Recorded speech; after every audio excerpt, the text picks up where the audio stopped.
Magandang gabi mga kapuso. Ako po ang inyong Kuya Kim na magbibigay sa inyo ng trivia sa likod ng mga trending na balita. Ang pananampalataya ng mga residente ng isang bayan sa Laguna. Buhay na buhay. At makikita raw ito sa mga nililok nilang imahe na tila may sariling buhay. Gumagalaw nila ito na parang mga totoong tao. Ngayong Semana Santa, tuklasin natin ang daan-daang taon ng tradisyon ng mga Paiteño.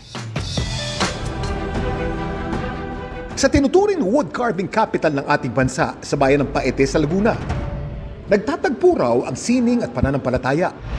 At bakas ito sa kanilang pamosong moving saints na kanilang pinuprosesyon tuwing Semana Santa. Ang paggalaw po sa mga imahe, nagsimula pa po ito 18th century. Ang mga moving saints tila may sariling buhay. Kaya mas damang-dama raw ng mga deboto ang nais pahiwatig ng mga ito. Siyempre po kamangha-mangha at namumukod tangi po na may image na gumagalaw. Isa sa pinakasikat na moving saints ng bayan, ang imaheng ito ni Santa Veronica. Yung pagpapakibo kay Santa Veronica, ito po hindi mula sa isang himala o hindi ito milagro. Ito po ay mula sa mga banal na mekanismo sa kanyang katawan. Meron pong mga strings na nakakonect sa kanyang braso, sa kanyang kamay at sa kanyang ulo para po siya makagalaw. Natanging mga taga-Paete lamang po yung gumagawa at nag-aayos ng mga mekanismo na yun. At ang pagpapagalaw sa mga ito, isa raw sikreto na ilang katao lamang sa kanilang bayan ang nakakaalam. Hindi po siya basta-basta pwedeng paggalawin ng kahit na sino. Even po yung pagsasaayos ng mga mekanismo, yung mga natatanging pamilya lamang po yung kakayanang magpagalaw sa kanya. Ang natatanging tradisyong ito ng mga Paiteño, paraan daw nila para mapalaganap ang kanilang pananampalataya. Pag ikaw ay isang turista, aalis ka dito bilang isang deboto.